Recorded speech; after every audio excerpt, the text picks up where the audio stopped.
And I really think there's only two ways to do that. I think there's the phone, and then there's sitting down like this. I don't think there's. Again, I'm the old man here, but zeros and ones are not communication. That's that's a tool that we have to communicate, but it is not communication. A hammer is a tool we use to pound in a nail, but it is not carpentry. Bang! This for anybody that's trying to follow a dream. No holding back, you'll get it by any means. Idols on the wall, you cut out from magazines. Full of self-esteem, nobody can intervene. Ready for the shine, you never need in the shade. This is for the boss that never gave you a raise. This is for every time you ever tried to create and no one understood, they never gave you the space. Walking up to you, they trying to give you the crown. Look into your eyes and tell you one of us. Every time you turn around and face the crowd, be ready cause your time is now. It's my time, I thought they would've told you. Hello and welcome to The Golden Rules. I'm your host, Tim Gray, and today we are at the beautiful Starstruck Studios, Nashville, Tennessee, on historic Music Row, and Mr. Al McManus is in the house. Thank you, sir, for coming by. Thanks for having me. I appreciate it, man. You got it. It's my pleasure really to be here. appreciate it. For you guys that don't know Al, Al is not only a friend, but he gave me the first opportunity to come in and slave labor as an intern here in Nashville. Yeah. And outside of pimping out my work ethic, he's also a 22-year music veteran. Mm-hmm. He's worked practically every position you can imagine in the industry and mastered them to a point where it's been at record labels, it's been tour management, artist management, entrepreneurship. During his 2-decade-long tenured career, he's overseen and worked directly with artists that have sold over 46 million records combined. That's just what I can find online, by the way. I sound important. 53 number one hits, and together they've won, practically every award you can imagine, from CMA, ACMs, CSAC, BMI, Americana, Grammy Awards, and even worked directly with a Country Music Hall of Fame inductee. Mm-hmm. He's currently the Director of Operations working with Ask for Entertainment that oversees giant music festivals at sea, working with artists like Five Finger Death Punch and Korn. He's a husband, father, entrepreneur, friend, mentor, and one hell of a guitar player. He's also, and one of the key reasons other than I love him and respect him so much that I wanted to bring him in, he is absolutely one of the best I've ever seen at person-to-person relationships. And I'm really excited to have him on board today. You guys should learn a lot. It's going to be a damn good time. Yeah, thanks, man. Appreciate it, brother. That's making me sound like I've done something. That's good. You have. I appreciate it, man. Yeah, absolutely, brother. Well, I know all the stuff we bullshitted about over the years and all the rando stuff. I don't actually know, other than what you and Jeff have shared, like the origin story. Sure. Like if you were an X-Man movie. Sure. Like, where's home? Where'd you come from? Sure. I have a general vague memory, but I don't really remember. Sure. I grew up in Western New York, which is different than what people say is upstate New York. They say upstate New York, and that basically means anything. If you're living in Manhattan or live in New York City, that basically means everything other than New York City, right? But it's really not. New York State, I'm from Western New York, which is a lot different than upstate New York, in my view.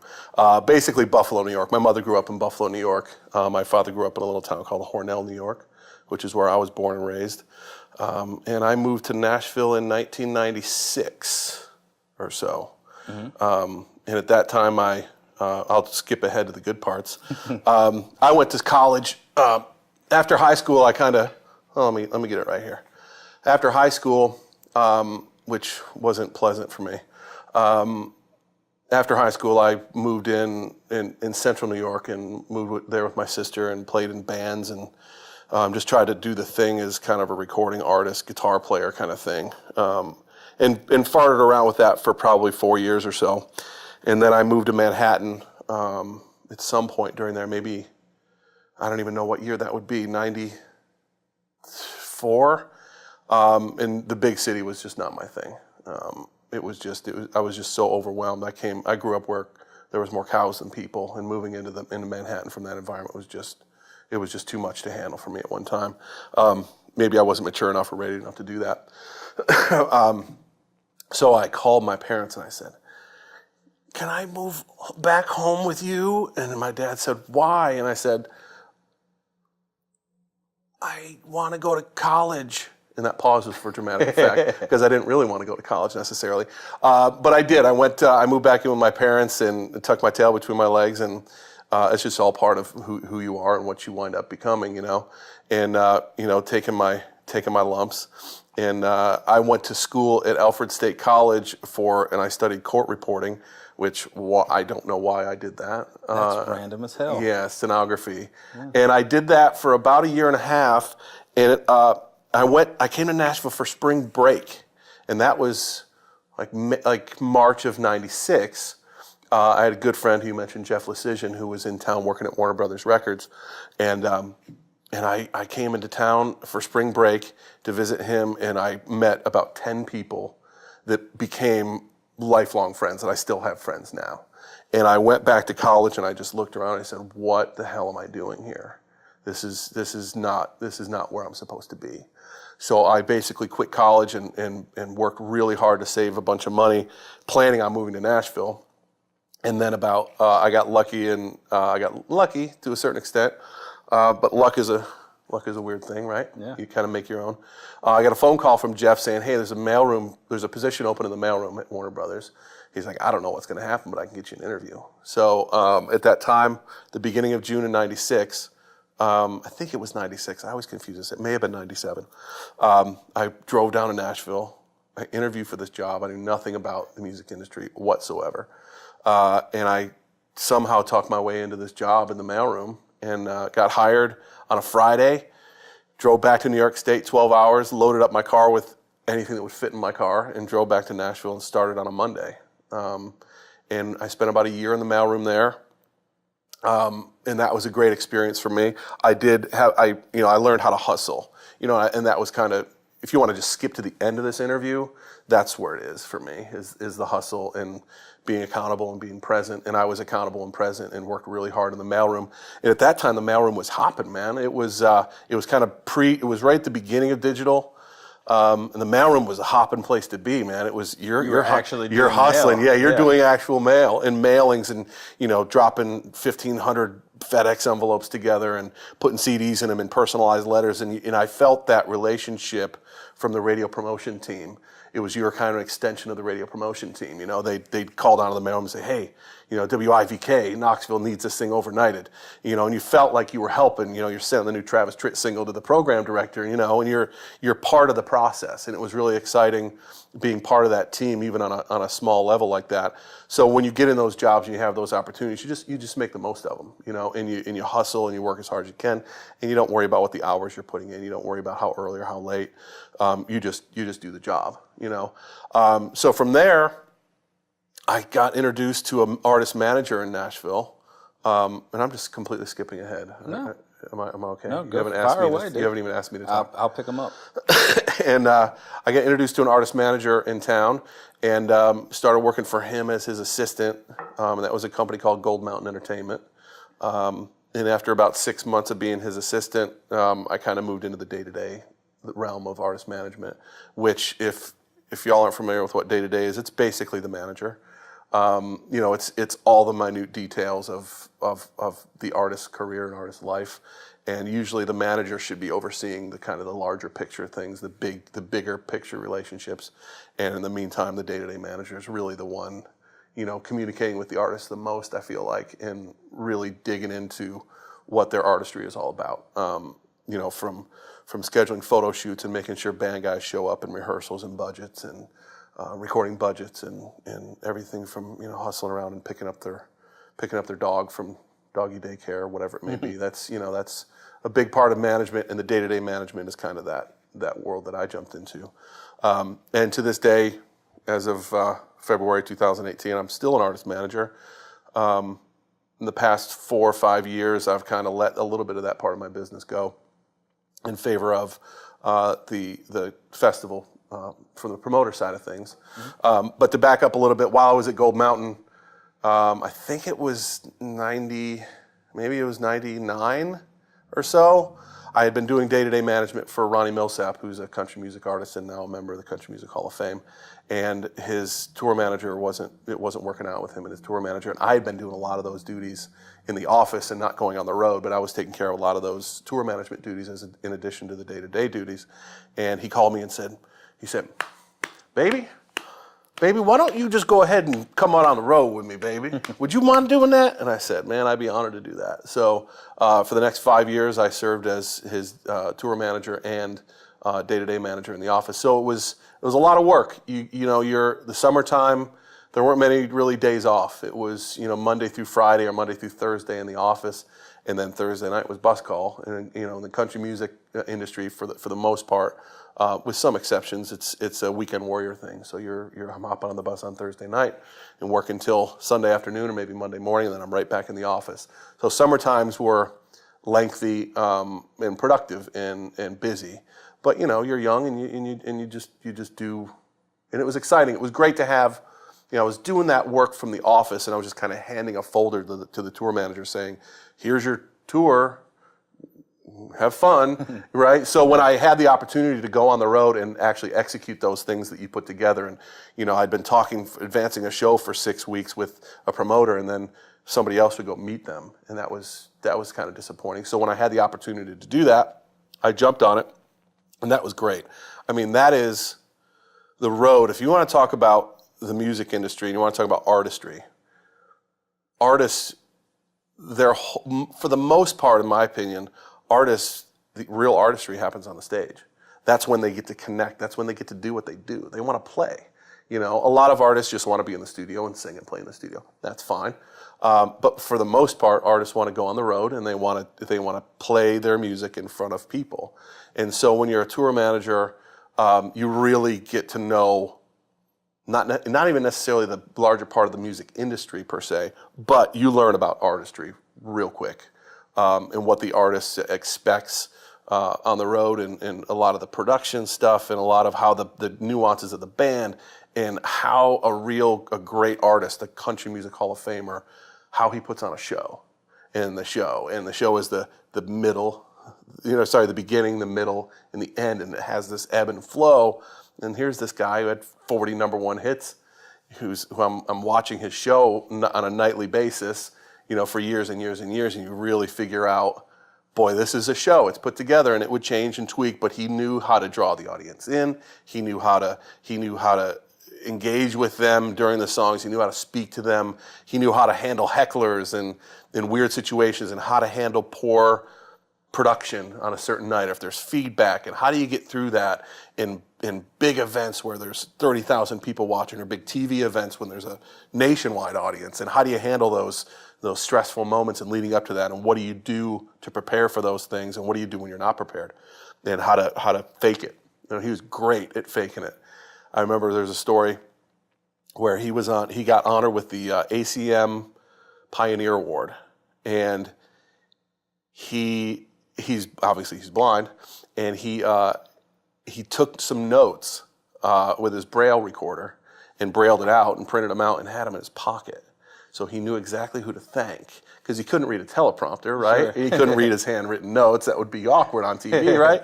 So he's had one hand in his pocket and he's running through, feeling his notes and saying, "Hey, special thanks to so and so here." And so, I mean, that's just a trick. Now, not everybody can utilize that trick. A blind person could. Sure. But there's those kind of things where you're like, how can I kind of cheat the system? And that comes from, his years of experience and super talented guy. Probably the most talented guy I've ever been around. I watched a video last night, and he was certainly upwards of age, and even his voice then was impeccable. Sure. Yeah. Just good Lord. Yeah. I was like, yeah. I don't think they had tracks on television then. No, it sure sounded like one, didn't it? It did. Yeah. I was like, fuck. Yeah. It's pretty impressive. That guy. really, really. And I love to still be able to call him a friend today. So, so I'm still an artist manager today. But like I said, I've kind of fallen in favor of the most of my work now is I still do manage a country music singer and a member of the Grand Ole Opry named Joe Diffie. 10 years strong in that relationship, and Joe and I are not only, I think, good friends, but I'm really proud of the work that myself and Jeff have been able to do for him for these past 10 years. I spent a lot of my time early in artist management, developing acts and trying to get young artists record deals and that kind of thing. As you know, lots and lots of time goes into that, lots and lots of effort goes into that, and sometimes it pays off and sometimes it doesn't. For me, it did pay off on a few times. That was, the end result may not have been the same as far as them wind up playing arenas and being megastars, but what I was able to put in my knowledge base in my holster from those experiences and how to read and react and deal with artists and people and A&R guys and record labels and publishers is just completely invaluable. So there's a certain part of all this knowledge right now that I feel like I have. A little bit of it's going to waste because now I'm on the promoter side for the most part, right? And all the record label is kind of, it's not insignificant, but it certainly isn't as important as the pure artist management. Sure. My world now is very much involved in event planning, and promoting the event. There's the promoter side, there's the event planning component of what I do, and managing people. There's a lot of people management that I do now. We've got staff for our events that, there's upwards of 20 or so volunteers, staff members that you're trying to put in place to make the event successful. So, and it's a floating city. It's a floating city. Yeah, it really is. It blows my mind. Anything you need, and you've participated in I did one or not two. bring the right shoes. Yeah, proper footwear is important. Large amount of walking. I was really unprepared. Yeah. I before we sail on our events, I go out and walk at least 45 minutes a night for the last month going into it. Just because if you don't, you're going to get on board and your back and your feet and your. Oh, I felt it. Yeah. No question. Yeah. It's miraculous that how the whole process works to get all the production, all the humans, all the food, everything on there, and then off again as rapidly as it takes. It really is mind blowing. And the great thing is a lot of that the functions are pretty firm. There's the kind of the nautical function of the ship, and then there's the hotel function of the ship, and there's a hotel director and there's the captain of the ship. So the captain of the ship handles the maneuvering of the ship and the itineraries and making sure everybody's safe, and he has his crew of 1,000 people under him. And then there's the hotel director who handles the hotel part of it, the food and beverage, the housekeeping, the guest services, that whole thing. So there's those two components, and then our world, which is the promoter side and the event side, has to kind of plug into that little thing and become the kind of the triumvirate of putting on the event. But yeah, it's pretty amazing, and it all goes. I mean, I'm sitting here in this chair, but it's not me. It's surrounding yourself with the right people and making good choices on who you bring on to help you.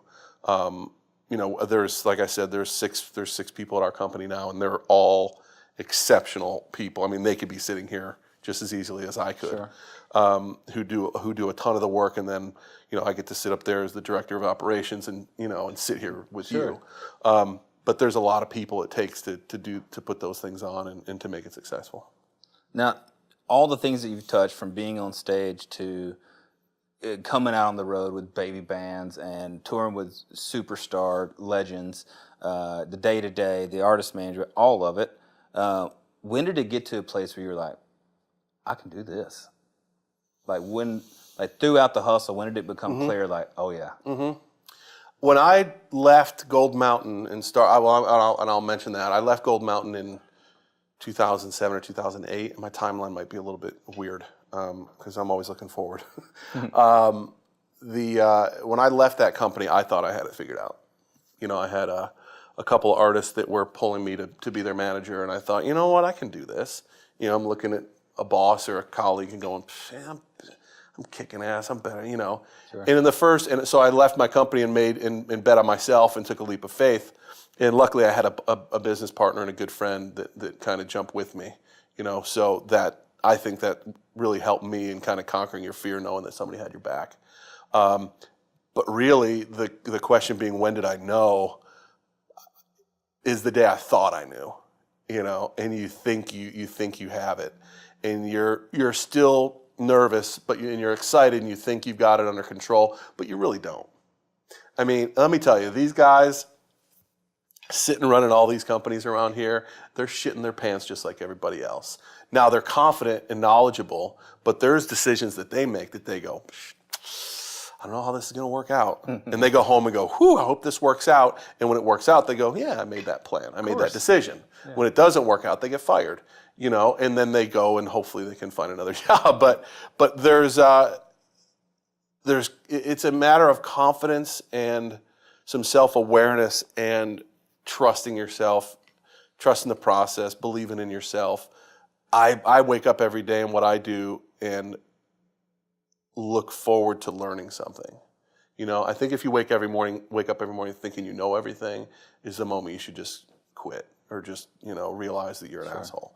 And understanding that, the people that, luckily for me, the people that I've been lucky enough to be surrounded with, and a guy, Alan Koenig, who took a chance on me, I'm lucky enough not lucky enough, I have to work on listening and listening to those people when they talk and when they tell you something that's important to them and making sure that if it's a good idea, rolling it into what you're doing and being flexible and malleable. But as far as when I thought I had it, the moment I left Cold Mountain and started my own firm. But shortly thereafter, you realize you didn't, and you look back and go, wow, my old boss he's better than I thought, he was good at this too. And granted, he had 20 plus years experience on me. And it's not a competition. It's just everybody's got their own thing. But I still don't feel like I have it figured out. I've discovered that the older I get, I'm kind of like my old man. How I view my old man, the older I get, the smarter he gets, right? And I'm starting to feel that about myself a little bit, where I see, you'll be working with a record company and the A&R guy's 26. It's like, boy, I didn't know shit when I was 26. And you kind of don't know shit either. But, you might be more plugged in at this and this and this. And that's where no matter what happens, you got to keep your ears and eyes open to younger folks and older folks. And for me, especially people who are older than me, have more experience than me, because there's so much to learn from everybody, man. Just keeping your eyes open and your ears open and trying to pay attention to people. But yeah, I realized I could do it at that time, but I certainly haven't figured it out. Oh no, that's always so interesting to me, is when you get that first glimpse, that indicator that you're on the right track, and you feel filled with confidence, and you're like, oh yeah, I don't have to go, do this other thing. I can do this. Right. That excitement feeling feels a lot. That's right. Also, through that feeling of figuring it out, that I can do this, or at least feeling that you can, also you get this shadow, this fear, this self-doubt that I think working in the industry, a lot of people have felt. And I know I certainly gone down my fair share of shame spirals, where I was like, maybe this isn't. Maybe I should go do something else. Was there ever a point in yours where you were like, fuck it? Oh yeah, I'm going to sell sweaters. Sure, yeah, and I hope, I don't know if a lot of people have gone through that or not. I mean, you think about the industry and the people that are successful, whether they're artists or managers, producers, label people, whatever, and you look at them and you think, there's no way they had that doubt, right? But I think having the doubt makes you stronger, and I think it forces you to push through. But sure, I've had those doubts. When I transitioned from management to the promoter side of things with the cruises, there was definitely a time, I had a couple baby acts that I was working with that I had gotten signed to record deals, and those relationships fell apart, and there was a lot of dishonesty and running around, and it became this dramatic thing where you're going, man, I busted my tail for you for 3.5 years, and now I'm getting fired, and you just, so you have, and it's not the doubt necessarily about what you can do or the fact that you're capable of doing it, because you just did it. So, but it's that thing, it's the personalities and this business, and I think all businesses, if you're passionate about it, it is personal. I mean, you got people try to separate, but there's really no separation, because when you're in it and you believe in it and you're working really hard at it, it becomes very, very personal. It does for me. Absolutely. So there's been times where you're going, what else can I do? Matter of fact, I've made phone calls with friends going, hey man, you work in fiber optics? What's that? That sounds fancy. Can I sell some of that? Or, whatever it may be. Yeah. And then, you kind of go, you realize that you don't really have any marketable skills other than bullshitting with people and being organized. So you just kind of, you fall back, and then, you keep plugging away and something clicks, something happens. Sure. It's like you're not gonna even get a base hit, or let alone a home run if you're not at the plate. I just love, and I'm always so curious to see the overcoming of the doubt, to go back to that place of want, to go, I know the path. I was already walking the path. This is just a little negative voice in my ear. And the ones that end up doing incredibly well are the ones that can get past that that little hurdle there. If you could go back to young Al, you've moved here, you've left, you moved into management world, and somebody could sit you down and say, drop some knowledge. What 3 things do you wish someone would have told you before you started your career? I'm glad we're recording this because I'm going to think about this for a second. There might be a long, dramatic, awkward pause. No problem. If I could have somebody drop some knowledge on me, it's a double-edged sword. Here's why. I don't know how old was I again? 25, say? 25? Yeah, when you first 25, moved into management. right. Yeah. Well, okay, that would be a little later for me then. Whatever it was, whoever's watching, whatever you get to that thing where, say, you graduate from college and you start your first job. Yeah, how about that, right? That works.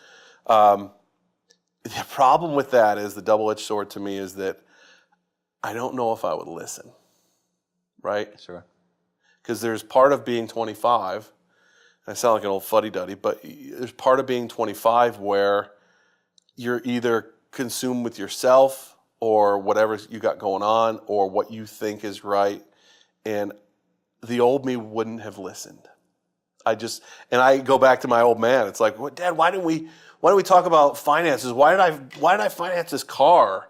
I barely had a job and I got this loan for this car and I'm saddled with this car for 4 years, this payment. Why did I do that? Why didn't you tell me not to do that? And my old man said, you wouldn't have listened. Yeah. And I just thought, you're a son of a bitch. Because I wanted that thing, and I'm focused on that one thing. I'm not gonna, some people. Okay, then let's flip the script a little bit. If someone was willing to listen at that point in their life, I would tell them the most important things. There's a lot I would tell them. I would say the most important thing is be patient. 25. I mean, I spent more time at that management office at Gold Mountain, playing solitaire, right? I mean, you look back at how much time did I burn playing solitaire, right? Just because you're hungover or you're whatever, and you're just, and there's not much to do. In that job, you're not having to create. You're playing defense a lot of times. You're not really needing to be proactive. But there was a lot of time that was burnt. Just be patient, Don't think that you're going to change it right away. Don't think you're going to change it in 5 years, because oftentimes you don't quite know enough to get things done, really. And that comes with patience and being aware and being present. And so I think be patient is the first thing. And I would not have listened, but if I would have listened, I would have taken that advice. The other thing is show up. You got to show up. Go do the stuff. Go show up, and when there's an opportunity that's something cool that somebody says, hey man, we should just go. Just go, because you don't know what's going to happen. And the other thing is give a shit. If you go to those things if you show up, if you're patient and you show up and you give a shit, that's really where it starts to flip. If you really you show up and you care, you go to your neighbor says, hey, can you help me with my Boy Scout troop? We gotta set up a little sound system over here. Yeah, I'll help you. You go and you show up and you give a shit. And you care that the details are taken care of. You care that the microphone's set up a certain way. You ask somebody, hey, how does the show go? What are we doing? Are the Boy Scouts getting their awards first, or are they getting it after? And should we have some background music in between? Care. Just care. Show up and give a shit. And when that happens, people will take notice of that. They'll look at that and go, oh, he's sharp. He didn't do anything. He had put background music on for the Boy Scout show, or whatever the hell it is, right? yeah. And you cared enough, and try to find that thing. And luckily for me, luck again, not really luck, but for I've been fortunate enough to fall into stuff that I love, right? The music side of things. I love to play music. I listen to music. It's just kind of who I am. And my job doesn't feel like a job. It's not a job. It's just who I am, what I do, and those are the people that are my friends that I work with. But we throw a couple parties a year, and that's fun and it's super rewarding. But it started for me as a volunteer. I was invited to go out on these cruise ships. Hey, come help me with this. Right, and that's believe it or not, I'm going somewhere with that.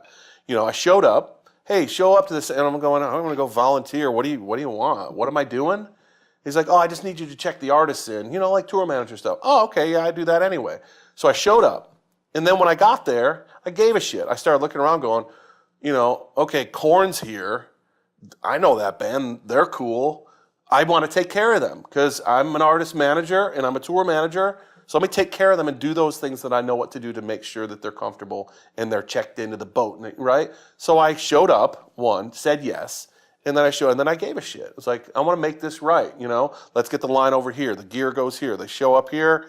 Okay, how is this most effective? How are we going to cut the line to get these bands in first? And you start to care and express opinions. And when you care and you have opinions and you have some knowledge, people start listening. And they start paying attention, and then people see the value in you. And then you volunteer for a couple years, and then after those couple years, the guy comes back and goes, I want to hire you. And all of a sudden, you get hired, and then all of a sudden, you're running the company. Just because you showed up and you cared. And hopefully, if you show up and you care, it's hard to show up at something that you don't like, right? Hey, let's go pick raspberries. And you go, okay, right? Yeah, I'm not into picking raspberries. They're delicious and they're good for you. That's true. But I don't care about that. It's not my passion. So put yourself in the vicinity of your passion. Show up to those things that sound cool. And when you show up, go over and above and do those things that aren't necessarily required and hustle and just say yes. And, like I said, luckily for me, I'm in a business where it's like, I love it, man. It's like throwing a party's fun.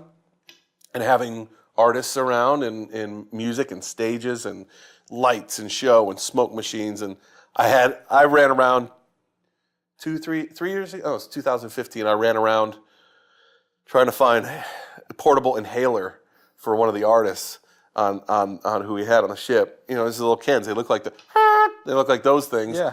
You like that? They look like those things, but it's air and you suck them in, right? And I went out and I had to find those things at the last minute. I found 5 of them. And I showed up and I gave them to the tour manager of this band. He's like, oh, cool, man. We don't really need these anymore. You're like, oh. But you showed up and you gave a crap and you delivered what you're supposed to deliver, whether they needed it or not. Sure. And that you proved your value.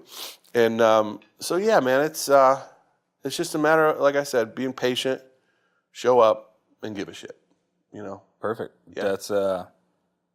That's damn good advice, sir. Yeah. When I'm looking back over just a handful of years I've been here in Nashville, I've had a lot of people that have planted little seeds for me to push me on to the next thing, Mm-hmm. or when I've had those self-doubt moments, or even when I was entirely too full of myself, check my ass a little bit. Sure. You were one, Jeff definitely one, and a handful of others. Who are those people in your life over your career that have been mentors and pivotal teachers for you? Yeah, a couple great ones, man. Really. A couple, 3 great ones. A couple guys that really gave me my first chance when I started my own management firm. One was Tony Conway, the man, the icon, I mean, he helped me. He helped me in so many ways. And Tony's got an interesting style, man. Tony, you'll sit in a meeting with Tony like this, or, not a meeting, not like this, but you'll sit in a meeting with artists and Tony and maybe a publicist or something, and Tony will just nod. And then he doesn't say anything. And then when he does, people go, oh, shit, Tony's saying something. It may not even be important or good, but the fact that he holds back shows, A, that he's listening, and B, he's not talking shit. He's not trying to fill space with sound, right? And listening is probably the most important thing. And Tony was a great listener, man, and super patient guy. And I feel like, he grew up in it, but it's also just kind of in his blood. It's kind of one of those guys. So mad respect for Tony, and he helped me get one of my first clients. He recommended me to this artist, and I wound up working with that artist for a long time, and still have a good friendship with that artist. Tony was great, and he, obviously he ran Buddy Lee Attractions for all those years. He has his own management company now, and then another agent named Darren Murphy, who's at CAA. Also, kind of the same thing. I signed an artist, and he was the artist's booking agent. And Darren was great. I was way out of my league at that time with this artist and with Darren. Darren was booking huge acts for huge money, but he always took the time. And I felt like I bullshitted my way through that pretty well. Trying to convincing him that I knew more than I did. But again, I showed up and I was accountable and I gave a shit. So when he sent me an email, I would read it and I would consume it and think about my response. And he kind of helped me with that a lot too. And then another agent friend, David Kaswini, who's a great guy. I think he's still at Buddy Lee.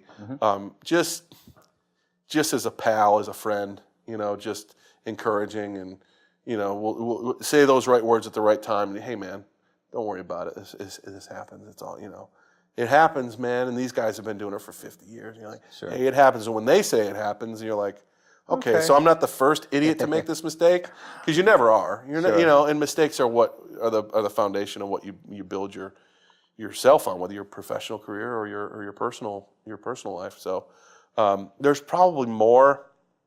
Alan Koenig, obviously one who I work for now, and help him run his company.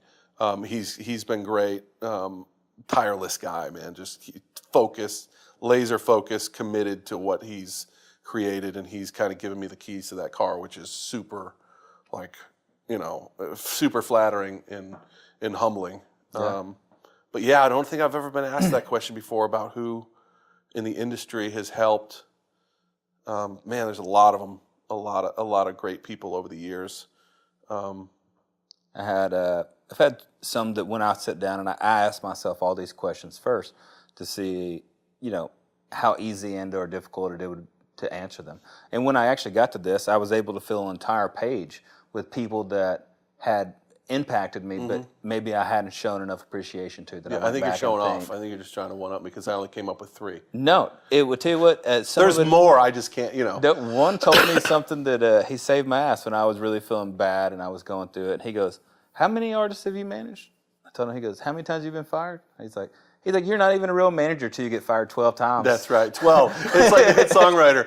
Yeah, it's the songwriter. It's like, yeah, I've written this song. Like, how many songs you wrote? Probably 200. And the guy goes, yeah, when you write 3,000, then you may write a good one. Yep. That kind of thing. It's the same thing. I was like, oh, well, fuck, mine don't even count. I'm not even a real manager yet. Yeah. I got to get fired more faster. right. Which is easy to do. No kidding. Yeah, sometimes you can't get fired as fast as you even want to on some projects. But you're thinking, and the more I think about it too, another one of the guys that really helped me, because I know how you cut these things together, so I'm going to rephrase the question. But another guy who helped me out a lot was a guy named Van Fletcher, who worked. I met him at Virgin when he was running Virgin Records here in town, and he went on to work at E1, and he's just always been great. Just a hippie guy who loves music first, and the business is kind of secondary, but the business follows his passion for music. He shows up, he gives a shit.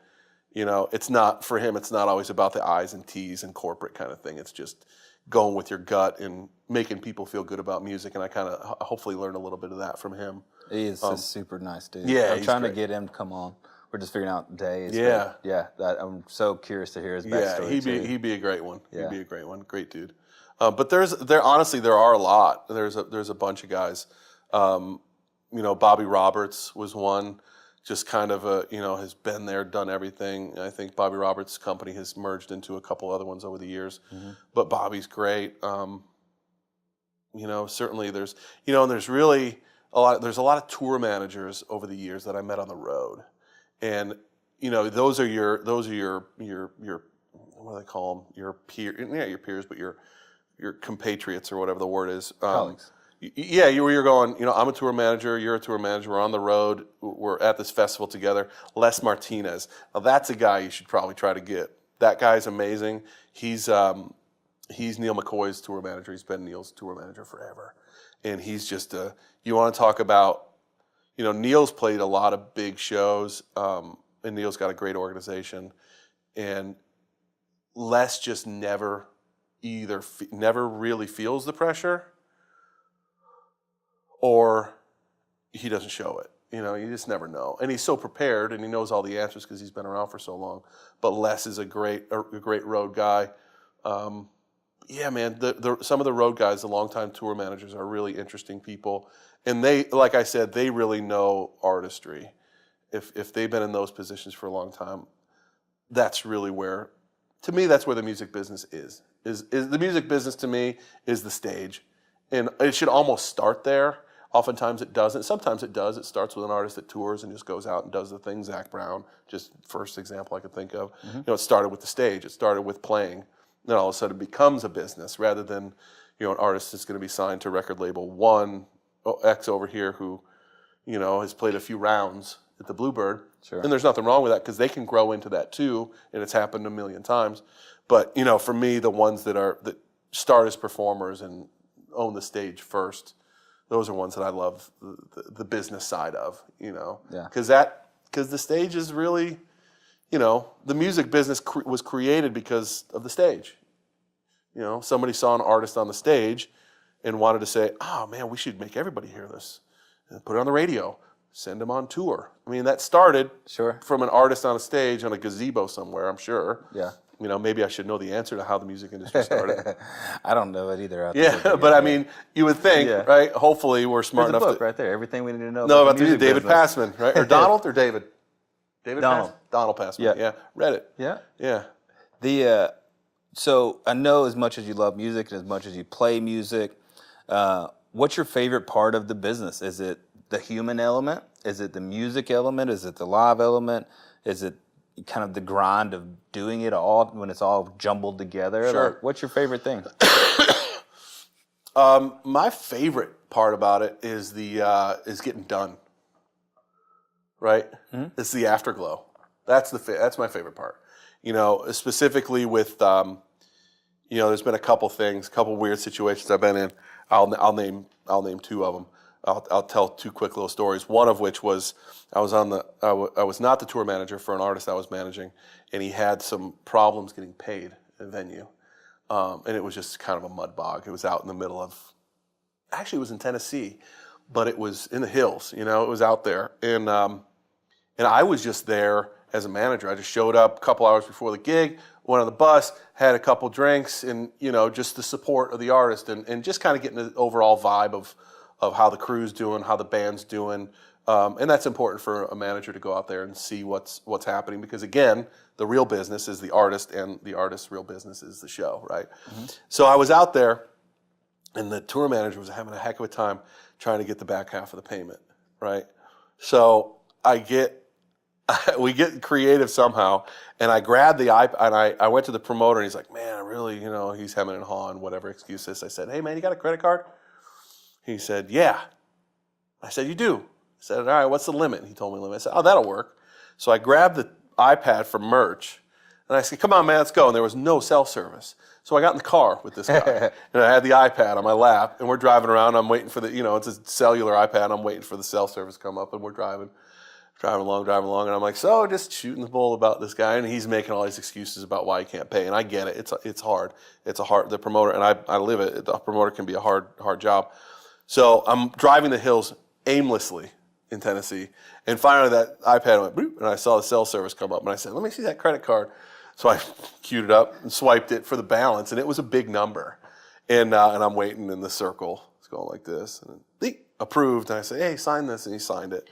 And I got back to the gig, and I'm like, man, the tour manager was dead in the water. He didn't know what to do. Sure. And I was like, that was pretty cool. That was just years of experience. I mean, it's not brain surgery, right? It's not like, revolutionary idea of how to take a payment. Sure. But it was that on the moment where I was able to grab all the experiences I had before, and I just pulled it out, and luckily the artist got paid, you know. Sure. And this was, by the way, this was after the show, so the tour manager made a mistake there too.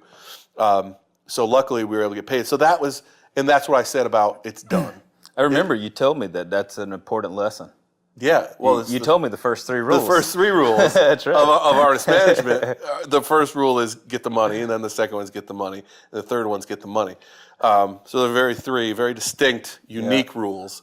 Can't forget the second one. No, the second one, they all roll together, right? But that's just in that, you know, I'm not patting myself on the back, but I was proud that I was able to get that done. This was years ago, but it was I was proud to get that done. So really, it's like, what's the best part about it is looking back and going, we did that, right? Mm-hmm. And you know, I love the process of getting those things done as much as actually getting them done, because I just get blind when I get so busy. When our events are coming up, I get so busy that and my wife is like, "Bye, I'll see you in 2 months," right? Because literally, I just get blind, and I'm so focused, hyper focused on it. And then when it's done, there's this huge sense of relief, and then there's also a true sense of emptiness, which, interestingly, if we're being honest, I'm going through a little bit right now. Yeah, you guys just came back. We just came back from two cruise events, and it's so overwhelmingly busy. And right now is the downtime, and I have a hard time adjusting to that. So Sure. I try to go for bike rides with my kids, you know. And they're growing like weeds. Yeah, exactly. Nuts. So the favorite part is I do love the grind of getting those things done and the stress that you put on yourself trying to do the best you can. But I do love I love when it's over and you can look back on it, even if it's not successful, or even if you failed along the way, getting over and being able to dissect it afterwards is probably my favorite part, because that's the part that really helps you get better the next time. Sure. You had said something earlier that it keeps coming up with each person I've interviewed, and I'm a big believer in it. And I think I may have always known the answer, but I didn't actually do anything about it. And you talked about knowing yourself. Mm-hmm. How important do you think it is for anybody in the industry, much less your position, to really know yourself and to know what your strengths are? Boy, man, that's a good question, because I think knowing your strengths are probably more important than knowing yourself, because knowing yourself, man, that's a whole other interview, right? That's a whole other, like, that's an interview you have with your psychiatrist. You know? Sometimes. You know, and Often. I'm honestly, I'm not, I hate when people say honestly, because then it sounds like I haven't been telling the truth. Yeah. This time I'm telling the truth. Honestly, to tell you the truth, it's like, wait a second, were you lying before? But no, for me, I don't even know who I am, man. I don't, you know, one day I looked in the mirror and I had a long beard, and I was like, wow, I didn't even know I had a beard. Really, somebody in the store was like, hey, nice beard. And I said, oh, okay. And I got home and I looked at my beard, and it was as if I hadn't looked in the mirror for months. Sure. Really. So I'm not really a super introspective, who am I, what's my purpose kind of guy. There's a lot of just gut feeling and just going from moment to moment. My wife is really good at looking at the future. Mm-hmm. So for me, it's not necessarily about knowing who you are as a person, but knowing your strengths, and knowing your strengths is really important. And for me, you know, it's communication. I feel like my strengths are communication. Follow up, man. Follow up and follow through. Keeping notes. Like, you know, I'm all hip to technology, man, but I got a notepad. I've had a notepad for 25 years. And people who don't have a notepad, they don't follow up as well as people with notepads. Just saying. I'm a line checker. Me too. That's right. I'm a strike through guy, man. And I get technology. I use technology on a daily basis. I'm hip to all of it. Better at some than others. Some applications and so forth. But, you know, I work with a lot of people who say, yep, I got it. And you go, do you? Because you didn't have it last time. You know, and why don't you have it? Because you forget, or you just don't want to. So I feel like, you know, my strengths are being able to sit down and bullshit with somebody and have, you know, understanding that an artist is just like me. They shit and they wipe their ass and they like fast food or they don't. And just whatever, I'm me. I don't need to go any deeper than that. This is what happens when I get up. And then, but I think my strengths are literally just follow through and being showing up, Yep. and giving a shit. You said something. Those are my strengths, so maybe that's why I think they're important, right? You said something when you were going into that about gut, and everybody I've talked to, and I know is true for myself. Gut is what got me here. Gut is what gets me through a lot, and it guides a lot of decisions sometimes. But when did it change from just gut to craft for you? I think gut and craft are, craft in the world that I live in. There's less craft, I think, in the world that I live in now, because craft to me is more. Craft comes into play a little bit because you are creating. Craft is when you create, like a woodsmith or a blacksmith or a songwriter or a guitar player or a luthier, right? That's craft to me. I would have a hard time putting craft into what I do, other than we are creating an event and we create events and you create opportunities.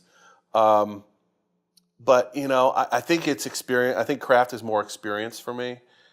Is going, there's your gut about what you feel, and the gut comes from all years of experience and knowledge and gathering and talking and communicating and listening, right? But craft in my world, I don't know if craft kind of comes into play so much. Okay. Well, you're 22 years in. Is that right? It may be longer. It was either 96 or 97, I can't remember. So 96. I read a bio somewhere. What day is it? It's Thursday. It's 90. Yeah, it was 96. It was 96, I think. Yeah, so that's. So 2016 to You 20. can't believe everything you read online, but that's No, what I it's saw. all true for me. Check my Wikipedia. But you've done all this. You reinvented yourself a few times. You found new passions. You found things, and you bet on yourself so many different times. What's your mindset for the next 5 years? What are you thinking? Where are you growing? What are you doing? It's unique. I kind of have two threads of where my career is right now, and honestly, everything I said before was a lie.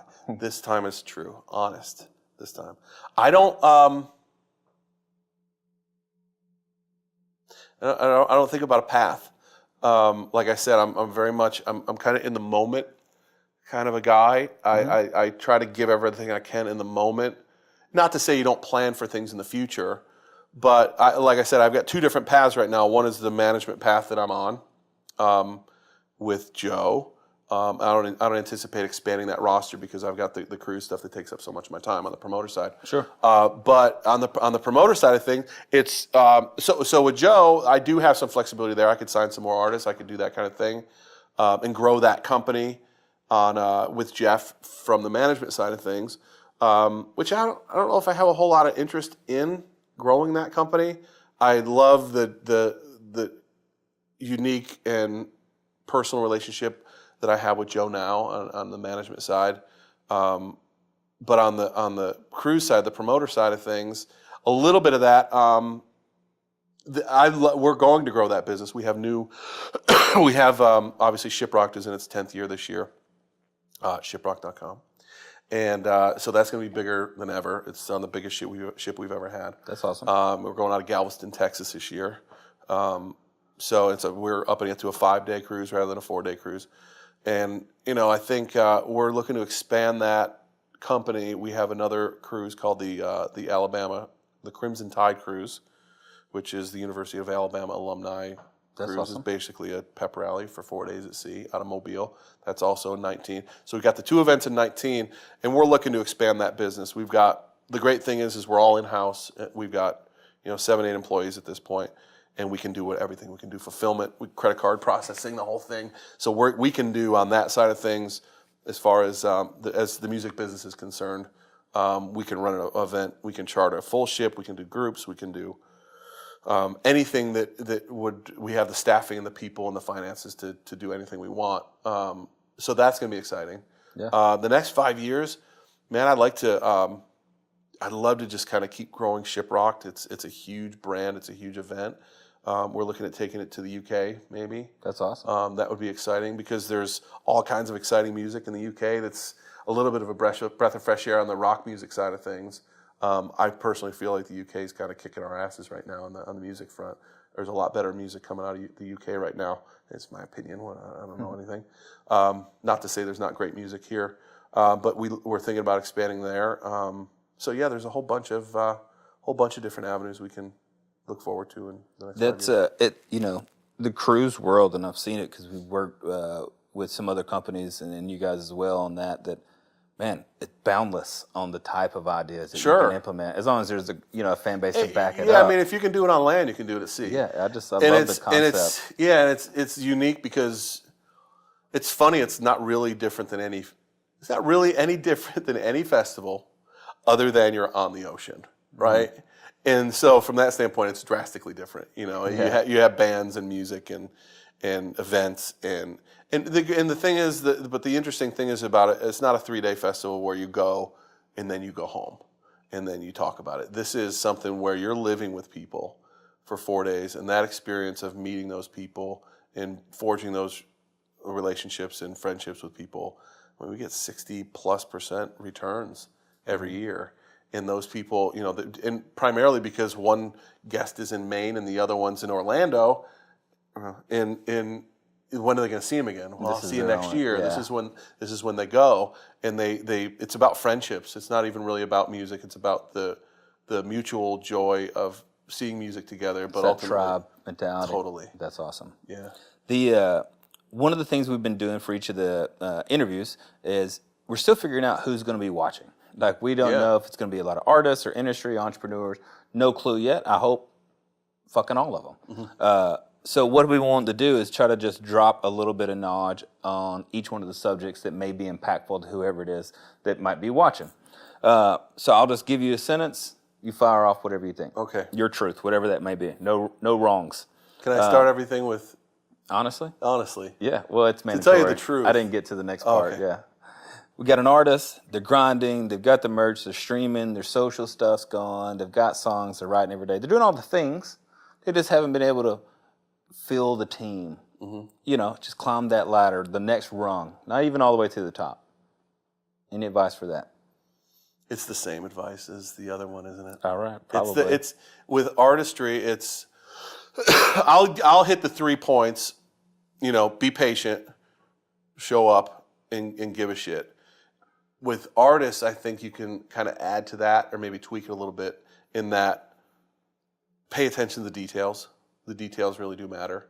If you're going to go sing at a writer's round and you're trying to be an artist and you're trying to influence people the right way, do something a little different. Take a chance.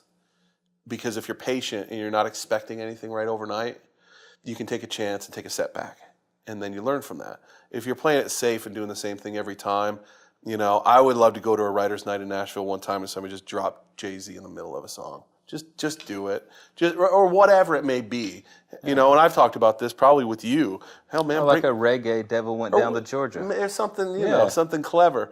But bring a bubble machine. I don't know, just whatever, and that's a grind. There's no bigger grind than trying to be a recording artist, especially now that the environment has changed.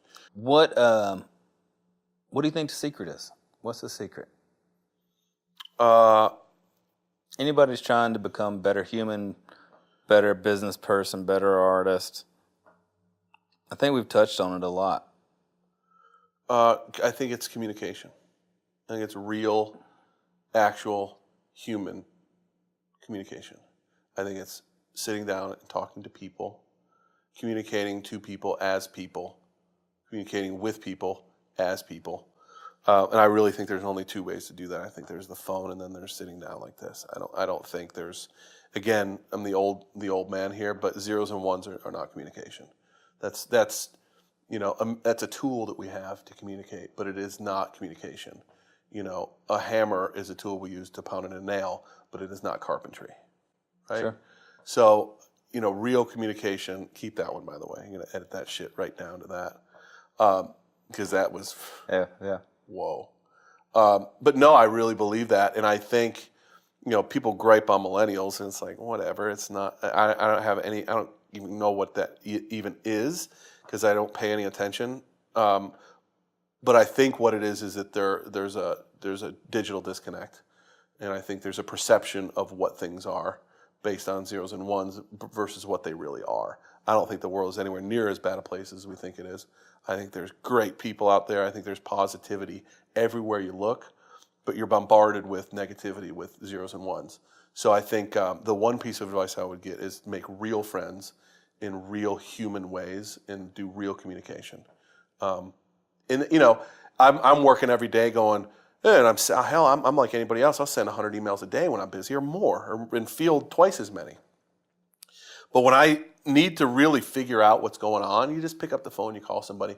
And a lot of people are afraid to do that, young and old. I don't think that has anything to do with being a millennial or octogenarian. Some people, they understand the convenience of email and digital communication, and that's what they use. And I'll stop people, even in the world that I'm living in, going, hey, hold on. You don't know if they mean it that way. Sure. I can take this 15 different ways, and you don't even know that person that well. Again, relationships. You don't know this person. You've emailed them 4 times, and the first email was a cold email to you. So why don't you hop on the phone and build a relationship, a human relationship? Because that'll never change, I don't think. And I think the people that foster those relationships and develop those and focus on those are more likely to succeed than those who don't. And it goes back to, that's the communication part. And then I also think the underlying communication part is the listening. Communication is you and me having a conversation, but the more important part of the conversation is listening and trying to figure out what that person is saying, and it's really hard for most. I think it's impossible for humans to communicate with zeros and ones. That's how computers communicate. We're not computers. No, newsflash. Yeah. Right. So I mean, really, I do, and I think right now is the perfect time for that message to get out there. And I think the younger folks who are getting into the business, and hell, I'm a younger folk too. I'm only, I'm 23. But the younger folks getting out of college and trying to get into this crazy business, that will put them a leg up, no doubt. Sure. If they're willing to go and meet with an old fart like me and go, hey, tell me about that. You're like, you're sharp. Because guess what, man? There's no 30-year-old or 25-year-old in the music business is giving anybody a job. It's the guy who's my age, soon to be your age, who are going to say you're hired. And those people don't want to Snapchat you, man. They don't give a shit about your Snapchat. So what do you do? And that pendulum may switch. Sure. It may, but that's the reality of where we live right now. The guy or gal that's hiring you doesn't want to email you. They want to get to know you, and the only way to get to know you is to sit down and talk. So I think younger people getting in the music industry right now, or any industry, it's important to, if you got to go interview with somebody, or you're looking to get an angle or learn something from somebody, you're not going to learn something from somebody your own age. For the most part, I mean, how many Zuckerbergs are there, right? Yeah. You're going to learn from people who've been doing it for 20 years. Those people don't want to text you, man. They know that texting is not talking. So I think it's super important. If you grasp that concept early and embrace it and know that technology is a tool, that I think they get ahead quick. I know they do in my world. Sure. The people that show up that we hire for our events are people that you call and talk to and have really good personalities and can engage with people, in a real way. Like, I got 3,000 people coming on this ship. They're not walking onto a virtual ship, man. They're walking through physically walking, not Minecraft. They're physically walking, and you physically have to greet them and say, how are you? Can I help you? How was your experience? The restrooms are over there. Dining room is up here. Sure. The show starts at, right? You have to get good at that, man. That person walking up, you can't go, what's your cell number? They're going to be like, what? And you know what? As a consumer, a young person as a consumer, they expect that. They go into the Apple store, they want the person to go, hey, this thing goes this and this, and then they expect that too. Sure. Right? So everybody expects that. So let's do it. Let's give it to them. So Great advice. I don't know if it is. Well, you heard it here, guys. I think it's perfect. Be patient. Care. Show up. Don't be an asshole. Yeah. And build real relationships and communicate. Yeah. Till next time, guys. Thanks. There you go. Appreciate it, brother. You got it, man. Love you, Pleasure man. to be here. Yep. Love you too. Bang. This This for anybody that's trying to follow a dream. No holding back, you'll get it by any means. Idols on the wall, you cut out from magazines. Full of self-esteem, nobody can intervene. Ready for the shine, you never need in the shade. This is for the boss that never gave you a raise. This is for every time you ever tried to create and no one understood, they never gave you the space. Walking up to you, they trying to give you the crown. Look into your eyes and tell you you one of us. Every time you turn around and face the crowd, be ready cause your time is now.